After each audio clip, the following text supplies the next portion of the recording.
Muito bem, senhoras e senhores, dando sequência à nossa programação, para apresentar a conferência com o tema dos crimes em licitações e contratos administrativos, título 11º da parte especial do Código Penal, convidamos o senhor Procurador-Chefe da Procuradoria da República em Minas Gerais, Patrick Salgado Martins.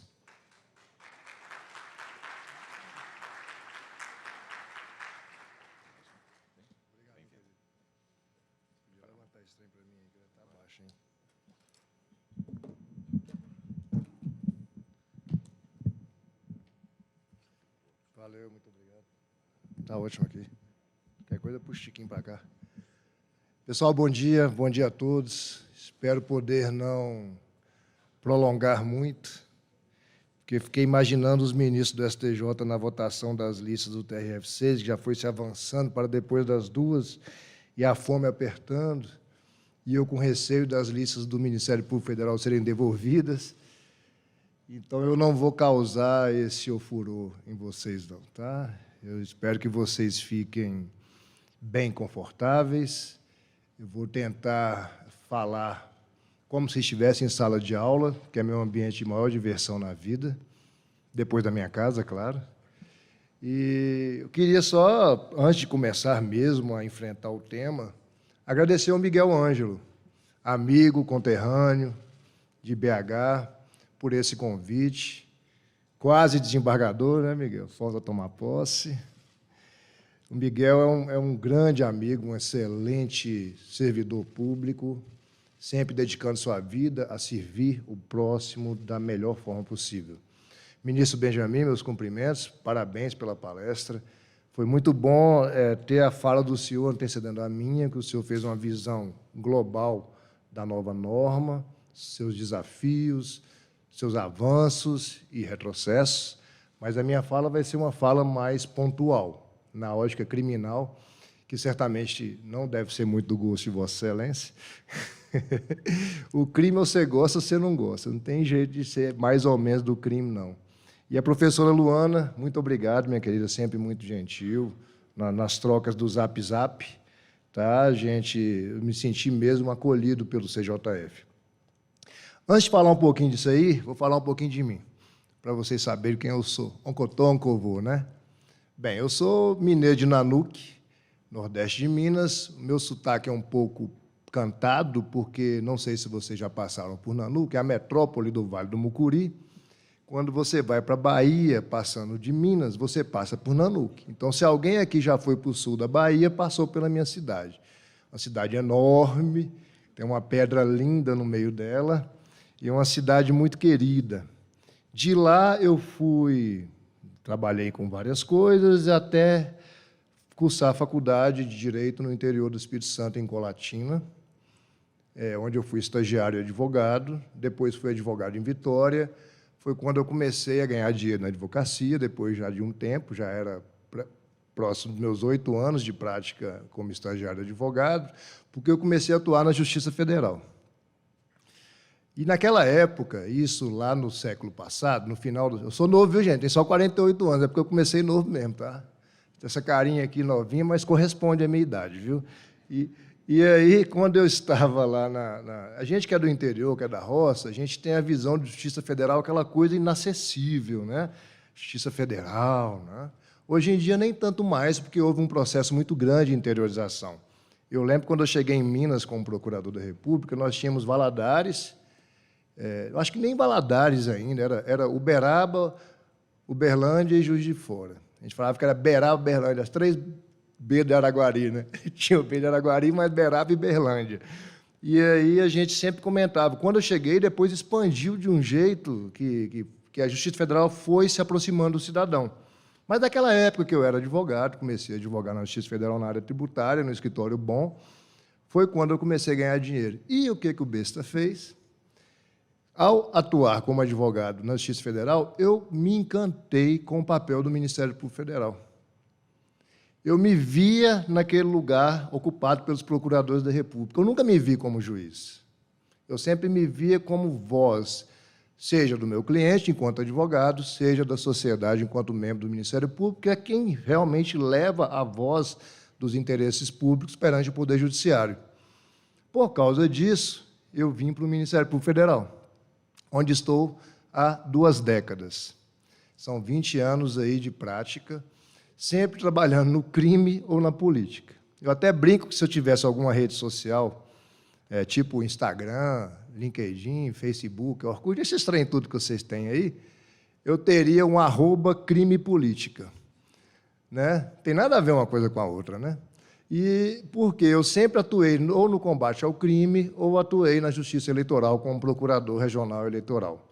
Eu chefiei o Ministério Público Eleitoral de Minas nas eleições de 2014 e 2016, mas eu trabalhei na Justiça Eleitoral como procurador eleitoral auxiliar, substituto, desde 2006. Até quando deu 2017, eu falei, chega, já deu, fechei o ciclo, vamos para a próxima. Mas o crime não me abandonou, a política está até lá assim de lado, que é o eleitoral. Mas o direito penal e o processual penal não abandonou, porque eu acabei estudando, fazendo mestrado, eu estou enrolando um doutorado para terminar aí, que eu, pelo amor, o trenzinho difícil de você acabar é o tal do doutorado, né? Não sei para que eu fui entrar nisso. Eu devia ter ficado quietinho com meus mestrados lá, que eu fiz um aqui no Brasil e fiz um fora. E aí veio a pandemia, foi minha salvação, porque prorrogou meu prazo do doutorado mais 2 anos. Por um lado, a pandemia foi boa. Mas eu vou acabar com esse trem rapidinho. E aí, depois, eu acabei dando aula, já tem mais de anos que eu atuo como professor, sempre penal e processo penal. Então, é uma vida mais do crime, de combate ao crime, de estudo do crime como evento, que da política em si. E acaba gosta, né? Você gosta do que você faz, né? Se você não gosta, você muda o que você faz, né? Porque a vida é muito breve para você ficar se frustrando e estudando temas que não te deem prazer. E essa pandemia, com tanto sofrimento, tantas vidas jovens perdidas, jovens que eu falo de expectativa, mas não apenas de idade, né? De esperança, de tempo ainda que a pessoa possui e alimente com possibilidade de viver e realizações. Não vale a pena mais vocês perderem tempo com o que não te deixa infelizes, tá? E eu só faço o que eu gosto. Gosto demais do Ministério Público Federal e gosto demais da aula. E dou aula para me divertir, né? Porque salário de professor, vocês sabem, minha mãe foi professora de matemática, eu dei aula de matemática e física também na época da faculdade. Eu imagino a dificuldade que era para minha mãe, como professor de matemática, vários turnos e tal, para poder ganhar o sustento. Então, essa diversão eu espero compartilhar com vocês aqui hoje. Tá? Eu fui convidado, mas vim porque quis, não fui forçado a vir. E por pouquinho eu me tornaria colega de vocês, da Justiça Federal. Porque a mesma trajetória que o Miguel passou, nesses últimos 6 meses, né, Miguel? Pelo amor de Deus, gente, 6 meses para terminar um negócio, ninguém aguenta isso, não. Eu passei 6 meses, Miguel sobreviveu também. Eu cheguei à lista tríplice do MPF para o TRF6. Fiquei muito honrado, porque dos 2 membros do Ministério Público que conseguiram entrar de primeiro escrutínio, eu fui um deles. Eu não sei se vocês sabem como é que é a votação, né? São várias votações, mas só entra na lista quem tiver maioria absoluta. E eu entrei de cara no primeiro escrutínio. Mas, se eu tinha alguma dúvida se o meu lugar é aqui, no Ministério Público Federal, não aqui, na Justiça Federal, essa dúvida se esvaiu. Como Deus sabe de todas as coisas, eu sou uma pessoa que tenho muita fé, eu sigo bastante os sinais. Para quem não acredita em Deus, então siga os sinais do universo, conforme a sua compreensão do mundo. E, depois dessa jornada dura, né, conversando com ministros, etc., como não fui nomeado pelo presidente Bolsonaro, eu cheguei à conclusão, e realmente aprendi com esse processo, e amadureci bastante, de que meu lugar é no Ministério Público Federal. Eu sou muito feliz aqui, eu gosto dessa casa, e espero poder estar apto a compartilhar com vocês essa alegria. Beleza? Já sabe quem eu sou, Oncotô, agora Oncovô, né? Nós vamos falar dos crimes, só podia ser de crime. Eu ia falar para vocês de crime ou de político, não ia falar de trem, não, viu? Nós vamos falar de crimes em licitações. E é muito interessante você fazer uma análise de uma lei penal nova, quando você viveu uma lei penal antiga por um longo tempo, né, de 93 até os dias atuais, é que você tem bastante material para poder se debruçar.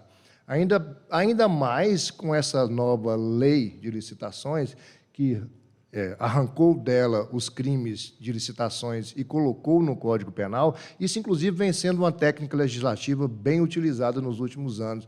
Para quem não está acostumado, quando for abrir o Código Penal, vai ver um alfabeto enorme lá dentro. Antigamente era só artigo, né?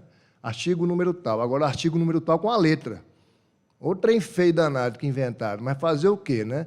Para poder encaixar o tipo penal nos capítulos ou nas seções adequadas, correspondentes aos bens jurídicos tutelados por esses tipos penais, tiveram que criar um monte de letrinha. E, no caso dos crimes de licitações, tem letra para caramba, da letra E, F, G, H, I, J, são 11 tipos penais do artigo 337.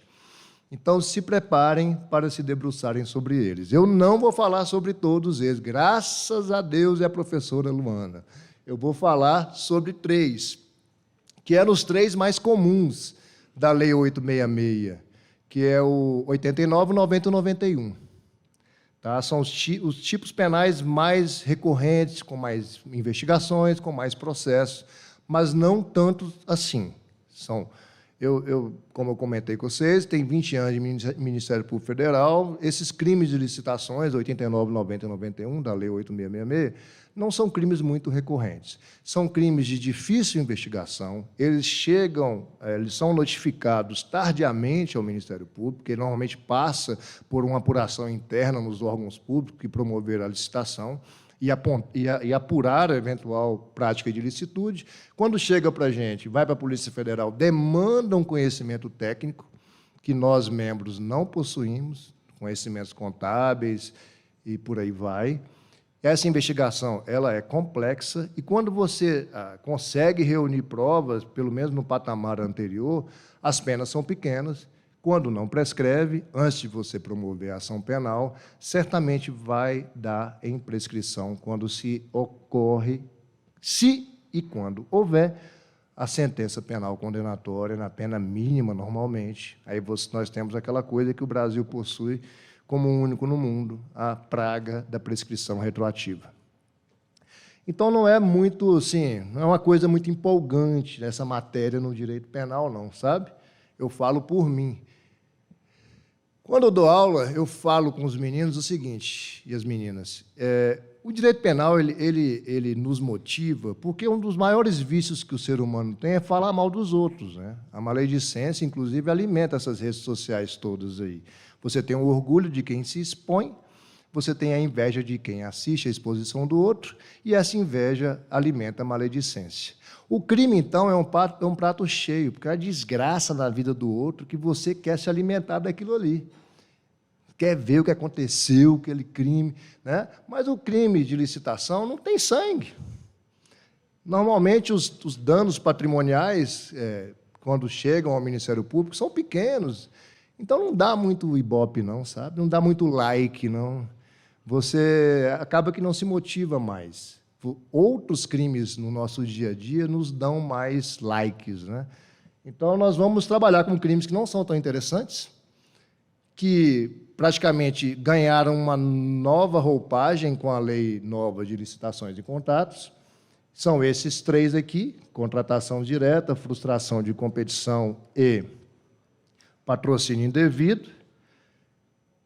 E eu espero que vocês não fiquem entediados e entediadas, tá bom? Espero mesmo, viu? Porque eu fico, né?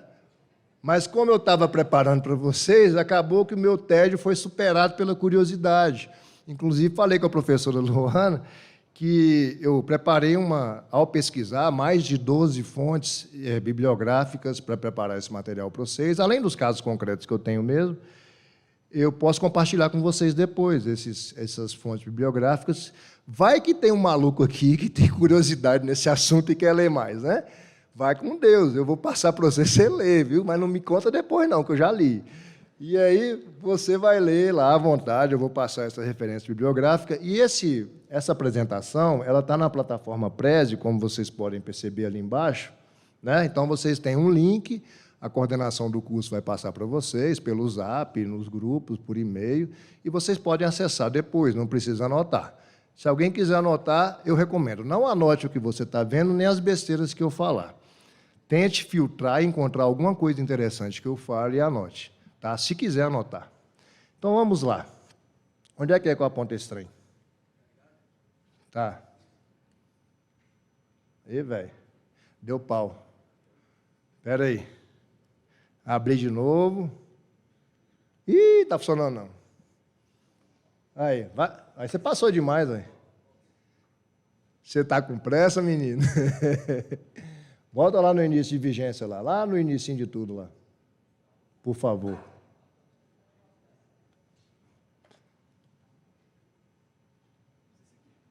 Deu ruim, hein? Arrumou outro? Você me deu o negócio errado, né? Obrigado. É o de cima, de baixo, do meio, como é que é? Ah, o de cima, de meio, né? Tá, vamos lá, gente. Vamos começar, então, começar. Ah, está avançando? Eita. Que coisa, pelo amor de Deus. Ainda bem. Aí. Então, vamos agora começar do começo mesmo, de verdade. Tá lá. Todo mundo aqui já está morto de saber que a lei foi publicada no dia 1º de abril do ano passado, né, com vigência imediata e revogação imediata dos crimes da lei de licitações. Então, essa é uma diferença importante para destacar com vocês, antes da gente falar dos crimes em si, porque essa lei, como o ministro Zinner acabou de comentar, os órgãos públicos, no geral, têm um prazo de 2 anos, aí, né, um período de transição em que podem usar a lei antiga e a lei nova, ou a lei nova, mas para o crime, não. Para os crimes, os tipos penais, a vigência dos crimes se deu no dia da publicação. Então, se você cometeu um crime no dia 1º de abril de 2021, você já vai ter a sanção aplicada, a persecução penal, a investigação em processo, já com base nos novos tipos penais, e não naqueles tipos penais antigos, tá? Uai, será que eu apertei alguma coisa? Eu vou brincando aqui, de repente eu arrumo. Bem, então nós temos aqui a revogação das leis de licitações, do pregão, do regime diferenciado de contratações, que só vai ocorrer mais para frente. Eu fiz uma timeline aqui, para facilitar para vocês. Deixa eu apertar de novo. Bem, isso aí vocês já sabem, né? São 11 novos tipos penais, eu comentei com vocês, aquele monte de letra lá, né? 337E até o 337O. E esse artigo 33, parágrafo 4º, também do Código Penal, por que eu trouxe o 33, parágrafo 4º? Porque sempre teve uma discussão na Lei 8666 se esses crimes de licitações seriam crimes contra a administração pública. É óbvio que sim, né? Mas na discussão do direito, até nó em pingo d'água você consegue dar. Você consegue olhar para o azul e dizer que é amarelo e convencer alguém que é amarelo, né? Então, teve gente que ficou trabalhando nessa tecla. Não está no Código Penal, não está lá inserido no capítulo de crime contra a administração pública, então não é crime contra a administração pública. Qual que é a vantagem de não ser crime contra a administração pública? Quando o cidadão cumpre pena, ele começa normalmente no regime de cumprimento de pena, regime carcerário, mais sério, e ele tem direito a progredir para regimes melhores. São 3 regimes que nós temos, o fechado, o semiaberto e o aberto. Você pode começar no fechado, progredir para o semiaberto, depois para o aberto, começar no semiaberto, progredir para o aberto, começou no aberto, não progride para lugar nenhum mais não, tá? Porque prisão domiciliar não é regime. E aí nós temos, então, alguns requisitos para que você, enquanto réu condenado que cumpra a pena, deve cumprir para poder ganhar o direito à progressão. E nos crimes praticados contra a administração pública, agora esclarecido pela lei nova que esses crimes são contra a administração pública, eles foram inseridos, o 337, no capítulo de crimes contra a administração pública do Código Penal. Para você progredir de regime de cumprimento de pena, você tem que reparar o dano, salvo impossibilidade plena e justificada de fazê-la, né? A reparação do dano. Então, isso é um tema que já foi superado. Algumas coisas essa lei avançou em termos de superações. A outra data, 9 de agosto de 2021, já passou. Por quê? Porque essa lei, ela, ao permitir a contratação com a lei nova ou com a lei anterior, ela exigiu que essas contratações com a lei nova constassem desse Portal Nacional de Contratações Públicas. Vocês já entraram nesse negócio? Eu entrei de curiosidade, porque eu nem sabia que existia, porque quem faz isso para mim lá no Ministério Público Federal, onde eu chefio, é a minha secretária estadual. Eu não tenho a mínima ideia de como é que é esse trem, tá? Mas, se vocês tiverem curiosidade, dê um Google depois, Portal Nacional de Contratações Públicas, porque, pela lei nova, todas as contratações vão ter que ser inseridas e divulgadas nesse portal.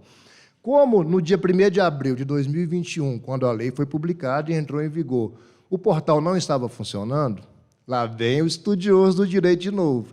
Se não tem portal e o portal é necessário para divulgar, então essa lei não tem vigência, a eficácia dela está contida. Na verdade, ela tem vigência, mas tem eficácia contida, ou seja, a lei não vale. O TCU, chegou no TCU essa discussão. A gente perde tanto tempo discutindo assuntos sem tanta necessidade, né? Mas tá bom, mas faz parte. O TCU, naquele acordo 2458/2021, falou, não, mesmo sem portal, você pode fazer a contratação com a lei nova, essa que nós estamos estudando aqui, sem a necessidade de publicar lá, publicando em outro meio, Diário Oficial da União. Mas tem um galerão que fala, não, não tem nada a ver isso, não. Se a lei fala que tem que ter o portal, enquanto não tiver portal, não tem a lei. Mas isso é um assunto já vencido, nós não estamos mais em agosto de 2021, é só por curiosidade mesmo que eu trouxe. A próxima data, que vocês já conhecem, né? Daqui a alguns meses, nós vamos ter a revogação das leis anteriores e a contratação vai ser só com a nova lei, que, inclusive, se aplica agora de modo expresso à sociedade de economia mista. Também, além dos órgãos públicos e empresas públicas, a sociedade de economia mista também deverão fazer suas contratações. O Banco do Brasil, por exemplo, e outras sociedades municipais, estaduais, etc., vão ter que fazer a contratação com a nova lei. Tá de boa aí, gente? Tá, né? Vamos nessa. Vamos dar um gás que eu não quero ninguém com fome, não. Vai, velho. Para que lado que é essa parada aqui? Parou de funcionar de novo aí. Aí, deu. Primeiro tipo penal, o antigo 89 da lei 8666. Eu coloquei o tipo penal novo, que é o crime em si, em cima, e coloquei o velho embaixo, para vocês fazerem uma comparação. Eu até tentei fazer uma tabelinha, mas deu tanto trabalho a tabelinha, deu tanto trabalho que eu larguei aquilo para lá, sabe? Eu uso o Prezi nas minhas aulas, mas eu sou aquele usuário limitado, né? Eu não sou avançado, não. Nem quero ser avançado, tem coisa mais interessante para fazer. E aí eu coloquei para vocês ali a versão nova e a versão antiga. Tem muita gente aqui que não sabe, não está acostumado com direito penal, né? O próprio ministrozinho falou que só viu direito penal na faculdade. Eu acredito que alguns de vocês e algumas de vocês também devem estar assim, né? Então, eu vou pensar alguns conceitos básicos de direito penal para facilitar a leitura do que está ali, tá bom? Então, no direito penal, as condutas que são repreendidas como condutas criminais ou criminosas, elas vêm descritas normalmente com um verbo ou mais verbos, que a gente chama de núcleo do tipo penal, e outras palavrinhas, que a gente chama de elementos ou elementares do tipo penal. Isso quer dizer que, para o crime acontecer, algum cidadão vai ter que conjugar aquele verbo na sua conduta. E aquelas outras palavrinhas, chamadas de elementares, têm que estar presentes naquele acontecimento. Por quê? Se o cidadão não conjuga o verbo e aquelas palavrinhas não estão presentes, aquela conduta não é típica, por isso que a gente fala que ela é atípica. Só que nós temos elementos invisíveis, fantasminhas, que também são necessários. Um que é sempre necessário é que aquele cidadão, quando conjuga o verbo e com isso pratica o crime, ele conjuga esse verbo consciente, que está conjugando, e com vontade de conjugar. Isso é o que a gente entende por dolo, que algumas pessoas que não conhecem o direito penal chamam de dolo, né? Se fosse lá em Nanuca, era capaz de chamar de dolo, porque minha sogra chamava minha esposa de Cã, e o nome dela é Camila. É Camila, né? Então, dolo lá em Nanuca é dolo, tá? Eu acredito que seja, eu nunca fui falar de dolo lá. Lá vou fazer outras coisas lá na minha terra. E aí, o dolo é um elemento invisível, não está escrito em lugar nenhum dolo ali, mas é necessário no nosso direito penal que você pratique essa conduta, querendo praticar essa conduta. Tanto que a culpa, no sentido de você agir com omissão, com imperícia, com imprudência, né? Ela não é invisível, ela só é punida quando ela é visível. O crime só pode ser punido na modalidade culposa. Eu fiz sem querer, cara, deu ruim.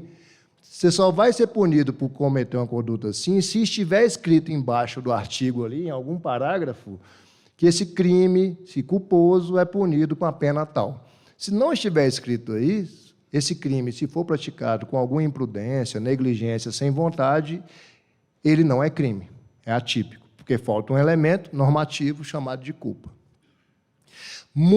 A grande maioria dos crimes do Brasil só são punidos na modalidade dolosa, são poucos crimes que têm a previsão culposa.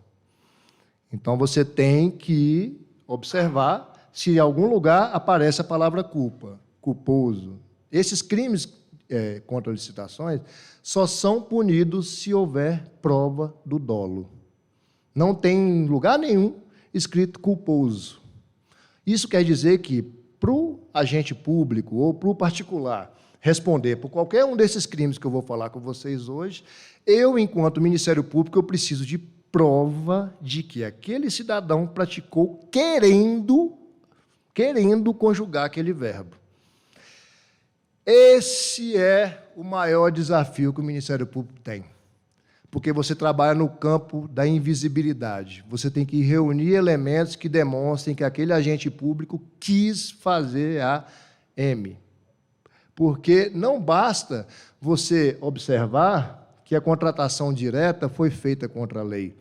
Eu preciso ter prova que o agente público fez aquela contratação direta querendo conjugar aqueles verbinhos lá. Admitir, possibilitar ou dar causa à contratação direta fora das hipóteses previstas em lei. Então, essa é uma coisa básica que eu estou colocando para vocês agora, que serve para os outros crimes também. Tem mais dificuldade. Vocês estão conseguindo acompanhar, gente? Porque direito penal, vou falar com vocês, o pessoal complica muito, eu gosto de simplificar. Acho que é tanto tempo dando aula e se divertindo dando aula, que eu sou mais daquele direito sem juridiquês, sem frufru, sabe? Eu estava até já pensando como é que seriam meus votos se eu me tornasse desembargador. Sério, velho, porque vão ser 16 mil processos para o desembargador, lá no TRF6, com a estrutura reduzida. O Miguel, coitado, foi até embora, estou preocupado que ele está. Eu estava pensando, gente, não tem como você usar o modelo de votos complexos, cheio de citações doutrinárias, jurisprudenciais e palavras bonitas, senão não vai sair dos 16 mil. Eu já estava pensando em usar o modelo americano. Pá! Votão objetivo. O ponto é esse aqui que eu penso, por isso e pau.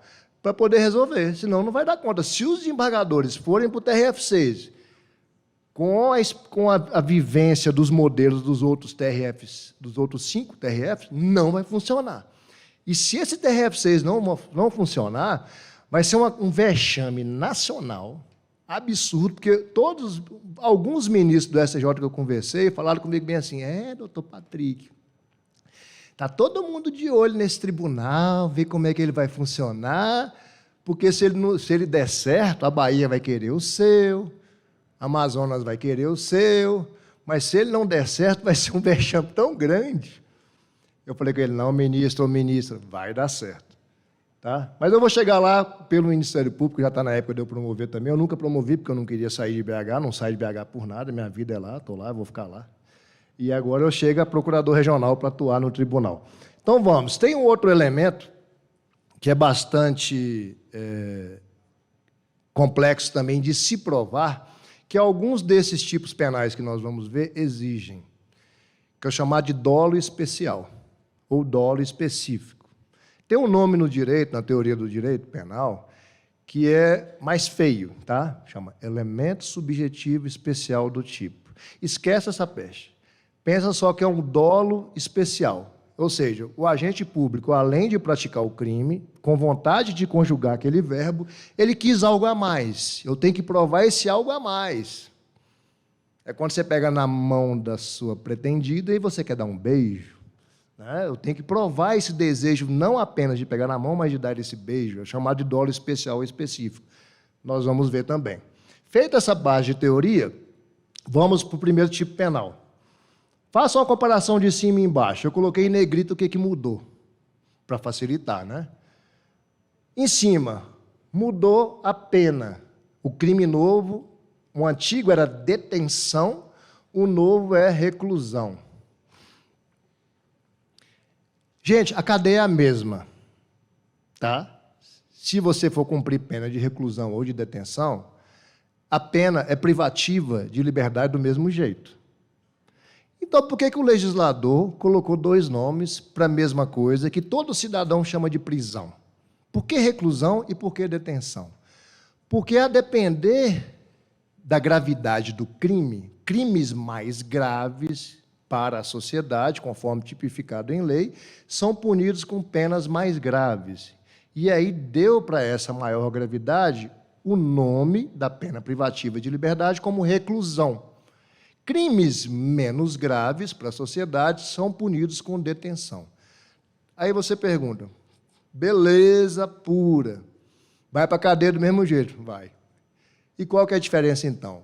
Por causa dessa gravidade maior, você, se comete um crime punido com reclusão, você poderá, a depender da pena que você sofrer, começar a cumprir a sua pena num regime fechado, que é naquelas penitenciárias de segurança média, aqueles complexos penitenciários grandes. Se você cometer um crime punido com detenção, você não pode começar a cumprir pena em regime fechado.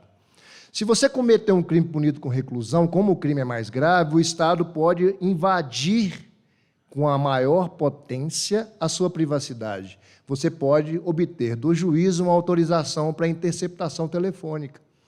Se você comete um crime punido com detenção, o juiz não pode autorizar a interceptação telefônica, porque se há uma maior gravidade na prática criminosa, a sociedade ganha uma parcela maior de direito para invadir na liberdade desse cidadão que cometeu o crime.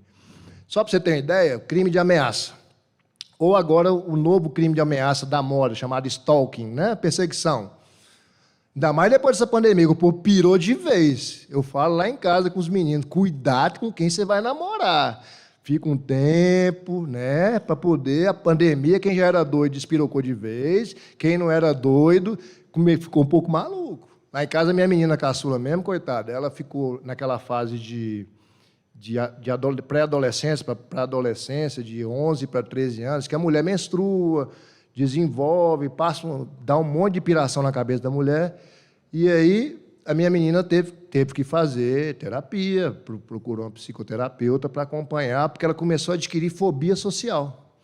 E ela era uma menina que era disputada na escola pelas amiguinhas, ela tinha que fazer a agenda dos dias da semana com qual amiguinha ela ia brincar.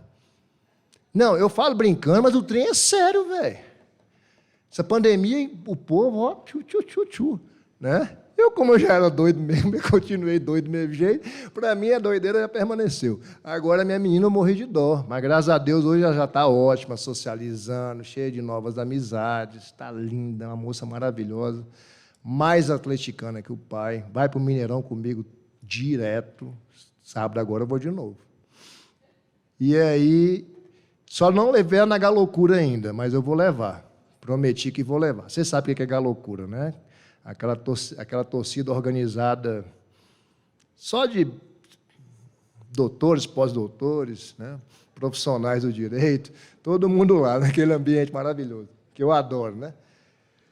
Então, a reclusão, isso quer dizer que se você comete esse crime hoje, na lei nova, já fique sabendo que você está correndo um sério risco de ir para o regime fechado de cara.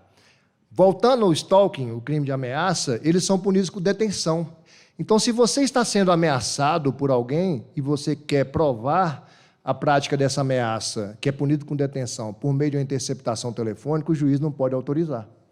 Então, meninas, principalmente as mulheres, né, porque os homens são mais doidos ainda, igual cachorro. Né? Você já viu ter cachorro? Lá em casa tem cachorra fêmea, porque cachorro macho é bicho doido. E aí você pega aí as meninas. Se tem algum namorado doido que está perseguindo vocês, não adianta procurar a polícia para obter a gravação das conversas telefônicas. Você, enquanto vítima, tem direito a poder gravar, para se proteger. Tá? Não contratar alguém terceiro. Então, esses detalhezinhos da reclusão e da detenção são aplicados aqui, onde o legislador deu uma maior gravidade. Além disso, ele aumentou a pena. Se vocês observarem a pena mínima e a pena máxima, que era 3 a 5 anos, o juiz, quando vai fazer a dosimetria, na hora de estabelecer a condenação, ele começa com 4 anos, não começa mais com 3. E ele pode ir até 8, não vai mais até 5. E isso tem uma série de consequências que eu vou tratar com vocês. Olha outra coisa lá, está em negrito. Embaixo tem deixar de observar as formalidades pertinentes à dispensa ou à inexigibilidade. Na época da Lei 8.666/93, ou seja, antes do dia 1º de abril de 2021, só de você deixar de observar as formalidades, você já cometia um crime. Agora não tem mais esse crime. Se vem uma lei nova e deixa de prever aquela conduta da lei anterior, esse crime ele é exterminado, abolido. É o que a gente chama no direito penal. O pessoal do direito adora latim, né? Eu só uso caput, normalmente, porque eu acho feio falar artigo 25, cabeça, né? Eu uso o caput. Tirando o caput, eu não sou muito chegado em usar latim, não. Porque se você já usa português, a pessoa não entende usar latim, então lascou, né? E aí, eu botei lá, abolício criminis. Aquela parte ali, ó, deixar de observar, não é crime mais. Só que o fato de um crime não ser crime mais beneficia todos os crimes praticados naquela conduta ali antes dessa abolição. Isso quer dizer, se você tem uma condenação transitada em julgado por deixar de observar as formalidades pertinentes à dispensa ou inexigibilidade, você vai ter a sua punibilidade extinta. É como se a sua ficha ficasse limpa por causa daquela conduta. Os processos são arquivados, os inquéritos também, e as condenações são eliminadas, abolidas. Outra mudança que tem, não tem mais parágrafo único. Olha lá embaixo. Eu coloquei em negrito, no caso, o cidadão que se beneficiou da dispensa da licitação para celebrar o contrato, nós estamos falando de um crime em que você faz uma contratação direta, ou seja, sem aquele processo licitatório complexo, de modo ilegal para beneficiar alguém. Não existe mais. Isso quer dizer que o cidadão que cometa esse crime, não estou falando no funcionário público, ele não vai ser punido? Não. O que vai acontecer com esse cidadão, gente? Ele vai se encaixar naqueles verbos lá, ó, possibilitar ou dar causa. Porque admitir é o verbo do funcionário público. Ele admite uma contratação direta de modo ilegal. Dar causa ou possibilitar, qualquer pessoa pode conjugar esse verbo. Então, não é uma coisa própria do funcionário público. Se tiver rápido demais, vocês falam comigo que eu vou. Então, eu tenho aqui o abolício criminis, já expliquei para vocês, a extinção da punibilidade, daquela parte das formalidades, não é crime mais. Você, no mais, é igual. Quando nós temos um crime novo, que é igual a um crime velho, tem um nomezinho do direito chamada continuidade, normativo típica. Resumindo, é a mesma coisa. E o parágrafo único, foi o que eu comentei para vocês, o cidadão pode ser punido nos verbos possibilitar ou dar causa. Ô, meu companheiro, deu? Passa para mim, por favor. Aí, obrigado. A questão da norma penal em branco.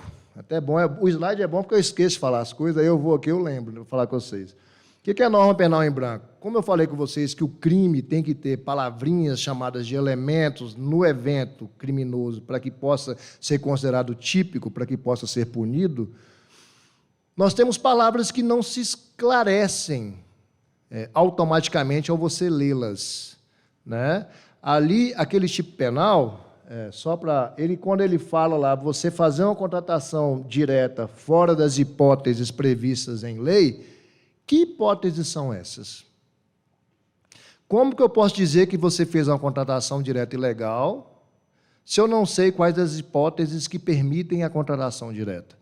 Então, quando tem essa necessidade de você buscar em outra lei a compreensão do crime, a gente fala que esse crime é uma norma penal em branco. É como se houvesse um buraco que precisasse escrever alguma coisa com a caneta preta, né? Outra observação que eu trouxe para vocês é da importância da assessoria jurídica no processo de licitação. Alguns de vocês aqui devem fazer isso. Pareceres jurídicos, consultoria, para o gestor público poder ou não contratar, adotar essa ou aquela opção, modelo de contratação pública. Porque se você tem um parecer jurídico dizendo, vai com fé, neném, pode contratar diretamente, e você é gestor público, vai lá e contrata, o que isso retira de você, gestor público? O dolo. Você não tinha consciência, que não podia contratar, nem vontade de contratar contra a lei, porque você agiu com base em um parecer jurídico. Lembrem sempre do elemento invisível, dolo, tem que ter sempre dolo, prova de dolo. Então, o parecer jurídico dá uma salvaguarda para o gestor público. Eu tenho uma assessoria jurídica no Ministério Público Federal que emite parecer para tudo lá. É da minha confiança plena. Depois passa pela equipe toda minha lá, da secretária estadual, no final só vem para eu dar a caneta. Nem caneta mais, agora é token, né? E o token agora está na nuvem. Daqui a pouco eu não sei nem mais com o que eu vou assinar. Vou rir para o negócio assim e vai assinar. E aí, mas eu confio na minha equipe, né? Confio. Porque senão você está ferrado. Você tem que ter uma equipe boa, que você gosta, está acostumado a trabalhar com ela, uma equipe motivada. Isso é essencial para qualquer gestor público poder funcionar bem. Na vida nossa, sempre o nosso time tem que estar bem interligado. E minha equipe é muito boa, muito qualificada. Pena de reclusão, já falei com vocês, né? Uma coisa que eu não falei é a questão da pena mínima de 4 anos, ela impede qualquer tipo de acordo com o Ministério Público. Um dos temas mais modernos na atualidade para o Ministério Público na área penal é chamado de acordo penal, ou acordos penais.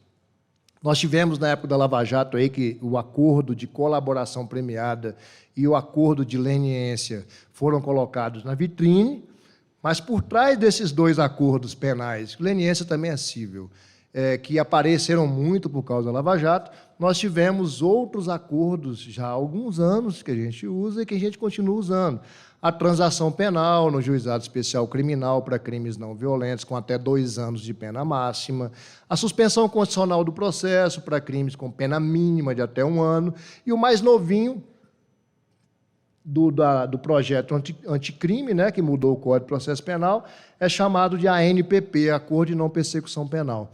Esse aí abriu mais as portas da felicidade para o criminoso fazer acordo com o Ministério Público. Porque a pena mínima, que é aquela pena da esquerda do crime, todo crime tem uma pena mínima e uma pena máxima, onde o juiz trabalha a dosimetria.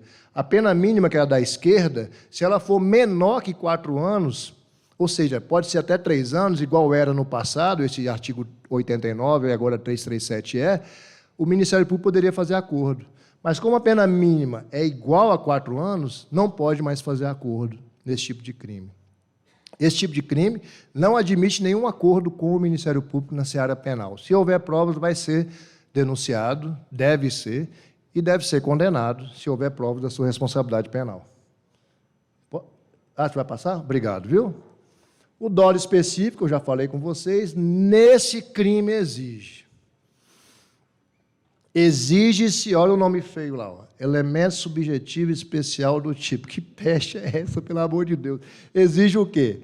Que o agente público, quando ele dar causa, ele faz uma contratação direta contra a lei, querendo fazer isso, não basta ele querer fazer uma contratação direta ilegal, não basta ele ter o dolo genérico ou geralzão, o dolão, lá em Nanuque dolo, né? Não basta, ele precisa, além de querer fazer uma contratação direta ilegal, ele precisa desejar causar dano ao erário, ao patrimônio público, ou prejuízo à administração pública, que aí é sinônimo.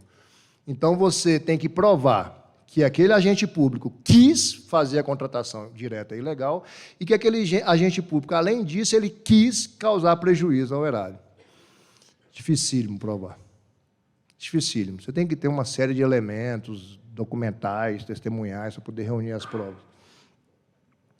E o dano? Precisa causar o dano para esse crime ser consumado, para que nós possamos dizer que o crime deva ser punido? Para a jurisprudência majoritária, sim. Tá? Eu coloquei, depois vocês vão acessar esse Prezi, aqueles númerozinhos lá são números de acórdons, né? Aqui nós temos STF, o Pleno, STJ, um monte de número com letras, são acórdãos que, se vocês jogarem no site de jurisprudência desses tribunais, vocês conseguem ter acesso a esses acórdãos. Tá? A pesquisa está bem atualizada, eu procurei pesquisar no Supremo, STJ e nos 5 TRFs. E aí você tem a maioria dizendo que, além de o Ministério Público ter que provar que o agente público quis fazer contratação direta e legal, quis causar prejuízo ao erário, tem que provar que houve prejuízo ao erário. Houve dano, é o que a gente chama de crime material. Um exemplo de crime material: todo crime que você consiga vislumbrar na sua cabecinha que causou dano na vítima, né? Homicídio, estupro, lesão corporal, são crimes que, para consumarem, tem que ter prova do dano.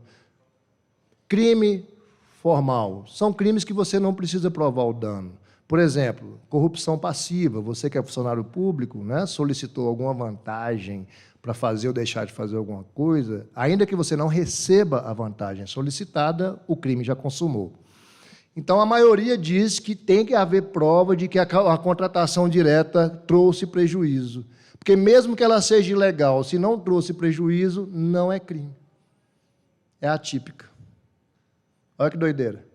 Mas a primeira turma do Supremo é divergente. Eu nem sei qual que é a composição atual dessas turmas, mas a primeira turma é divergente, diz que não precisa provar o prejuízo. Só ela.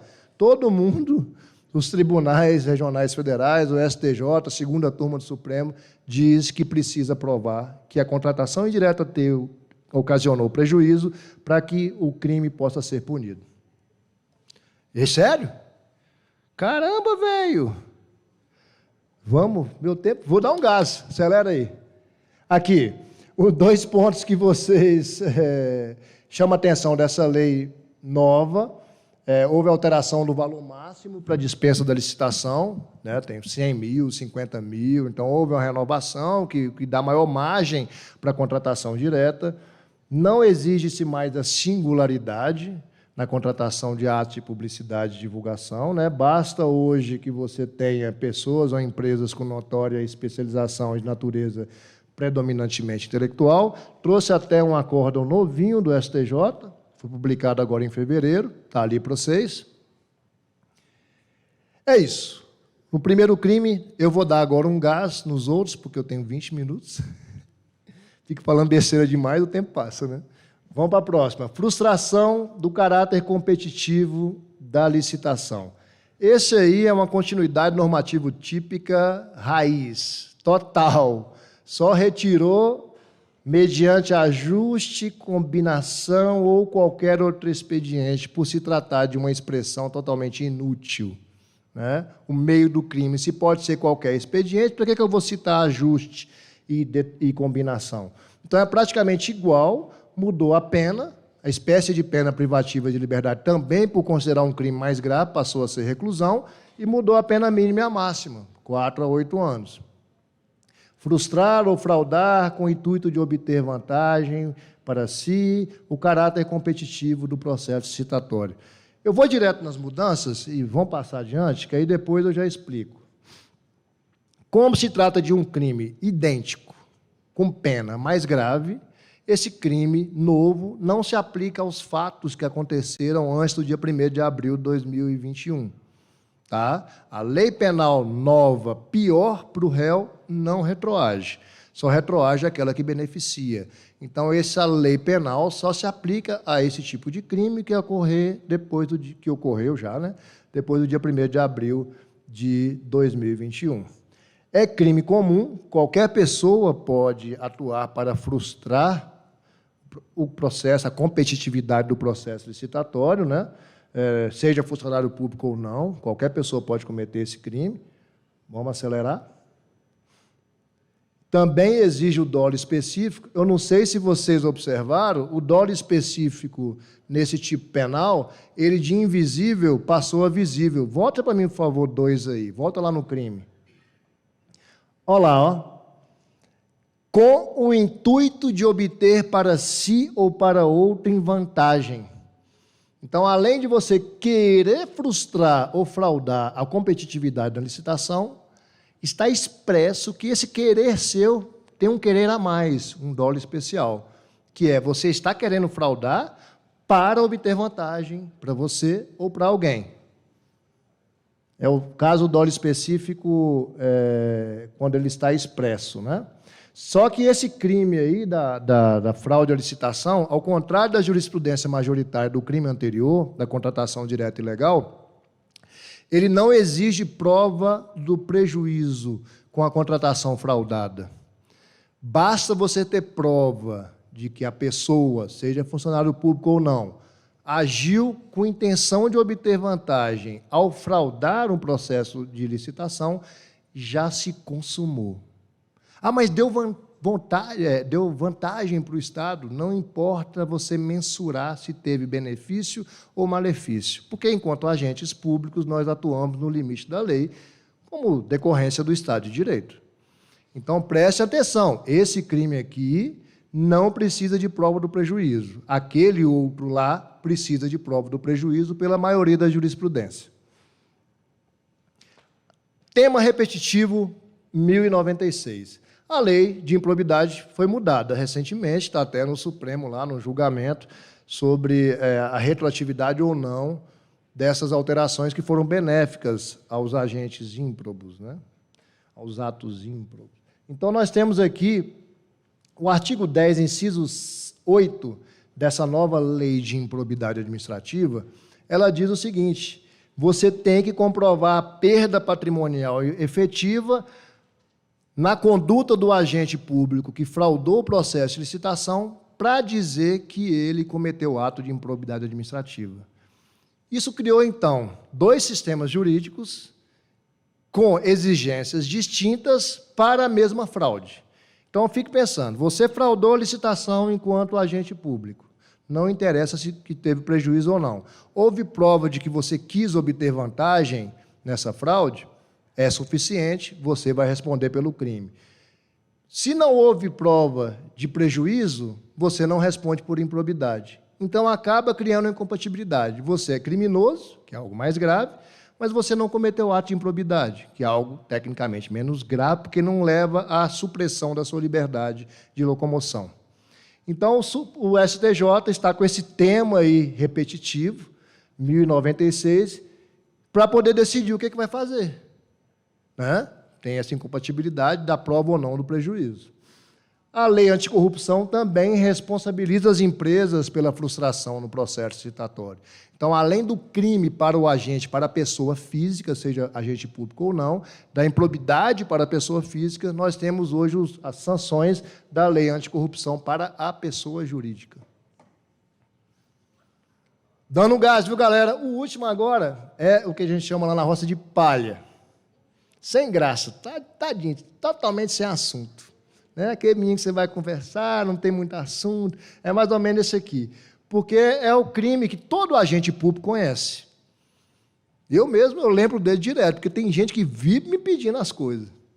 Ai, fala com o procurador lá do processo, fala com o juiz lá. Não, me ajuda, pelo amor de Deus. Eu falo, meu filho, eu não posso. Eu, enquanto agente público, eu não posso defender interesse privado perante a administração pública. Nem advogado eu sou mais. Piorou, aí que eu não posso mesmo. É o crime de advocacia administrativa. Tem um crime de advocacia administrativa para licitação. Um crime só para ele, só para chamar de seu. Né? Que é a advocacia administrativa no processo de licitação. Tem outro nome lá, patrocínio de contratação indevida. É quando você, enquanto agente público, vai patrocinar por diversas formas, através de uma interposta pessoa, através de um documento, não tem uma limitação de como se patrocinar.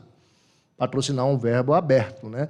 Basta que você tenha defendido interesse particular na administração pública, dando causa à instauração de licitação, à celebração de contrato, cuja invalidação vier a ser decretada pelo Poder Judiciário.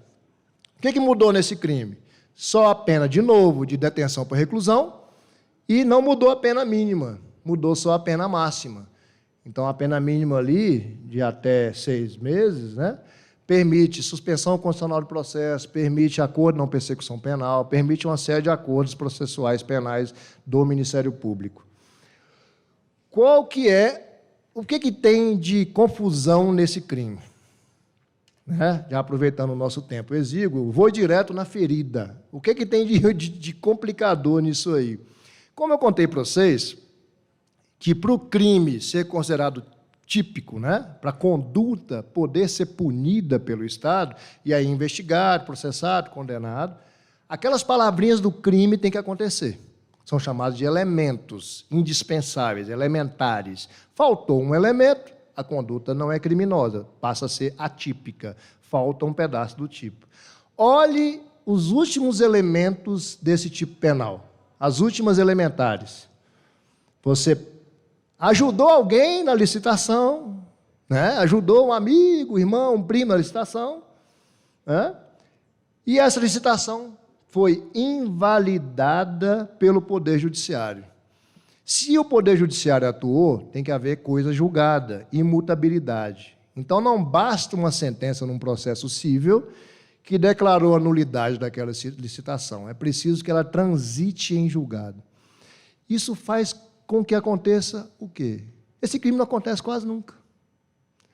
Porque, se falta a invalidação do Poder Judiciário com coisa julgada, por mais que você defenda o interesse de alguém no processo licitatório, né, interesse privado de alguém no processo licitatório, se essa licitação não for invalidada, com trânsito em julgado, não vai ter crime, porque faltou elementar.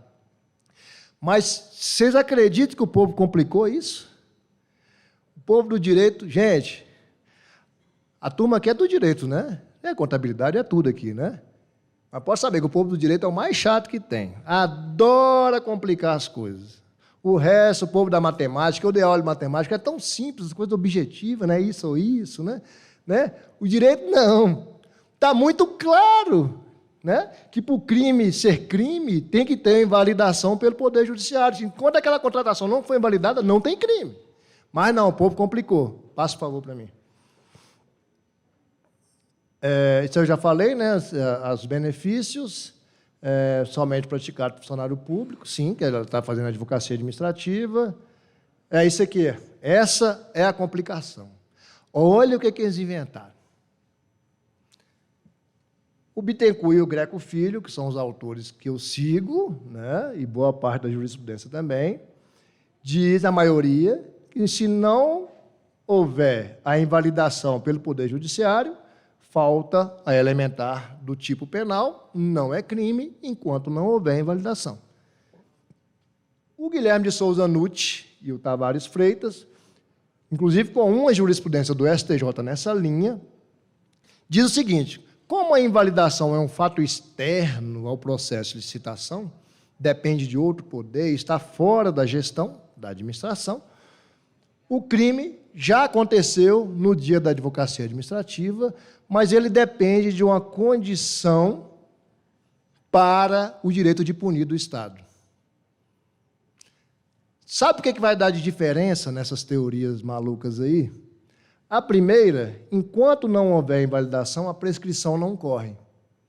Porque não tem crime, se não tem crime, não tem como correr a prescrição, porque se o Estado não pode punir, enquanto ele não puder punir, ele não pode perder o direito de punir.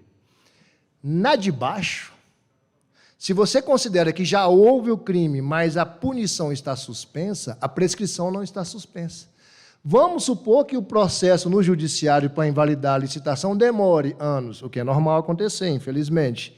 O que vai acontecer com o crime? Vai prescrever.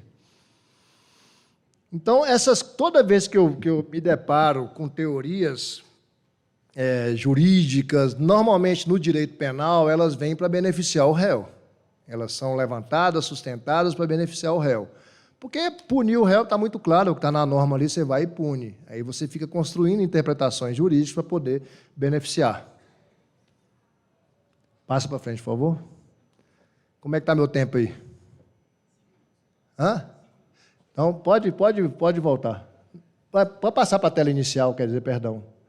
Por favor. Desculpa ficar te perturbando hoje aí, viu, cara? 5 minutos para falar besteira, né? 5 minutos, ainda mais que vocês vão almoçar, vamos falar um tiquinho. Algumas coisas interessantes que eu observei nessa lei nova, um dos trem que mais me chamou a atenção, quando eu estava estudando, foi a questão do estímulo aos programas de compliance, ou de conformidade, né? Nós temos aí a obrigação de adoção de programas de compliance para contratos com mais de 200 milhões de reais em jogo. Por que me chamou a atenção isso? Porque o crime, gente, ele não compensa, nem para quem pratica, nem para quem investiga, nem para quem processa, nem para quem julga. É extremamente desgastante e essa lei nova, ela fechou as portas para o acordo penal. Então, é aquela coisa, vai ter investigação, normalmente Polícia Federal envolvida, isso quando não passar por sindicância, processo administrativo no órgão público, depois vai para o Ministério Público, propor ação penal, é audiência, uma chatura, vocês vão ser chamados de testemunha lá, olha que saco. Vocês vão ter que prestar depoimento na justiça como testemunha, e vai dar um trabalho, já quebra a sua rotina diária, e aí depois o juiz condenar, é recurso, vai encher o tribunal de processo. Então, eu sou um dos mais entusiastas aos acordos penais. O acordo penal ele é bom quando, claro, não é crime de violento, estou falando desses crimes aí. É bom porque ele condiciona o acordo da reparação do dano, causou o dano, paga, bebê. Chora e paga, né? E você coloca para o cidadão que cometeu um crime alguma pena restritiva de direito, ou mais de uma prestação de serviço comunitário, não apenas o que todo mundo chama de cesta básica, pagar a cesta básica para me livrar, não, uma prestação de serviço comunitário, pode colocar uma prestação pecuniária, além da reparação do dano. Eu vejo isso como uma resposta muito mais eficiente do Estado para aquele evento criminoso envolvendo uma licitação, do que você usar todas essas instituições para, no final, prescrever. Então, por que o compliance me chamou a atenção?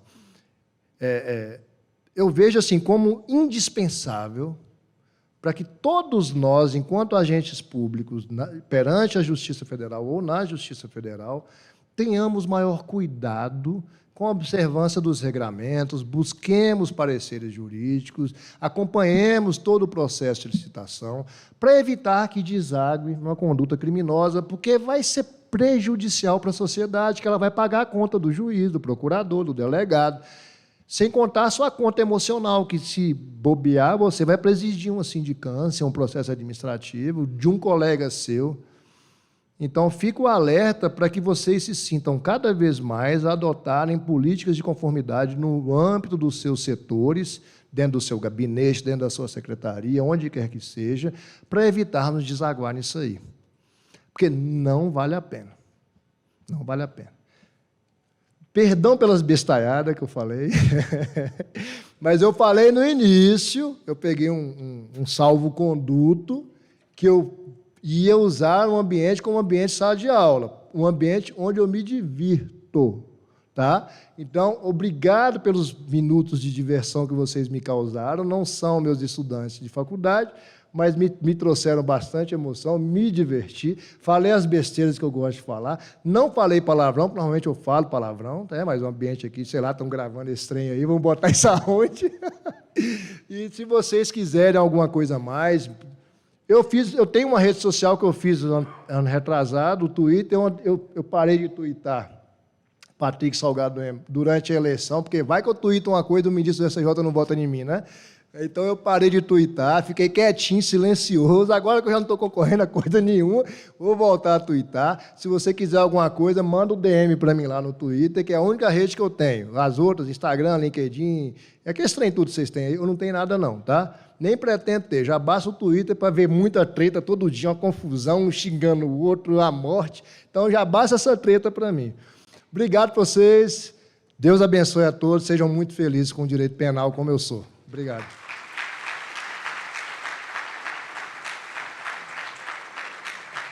Obrigado.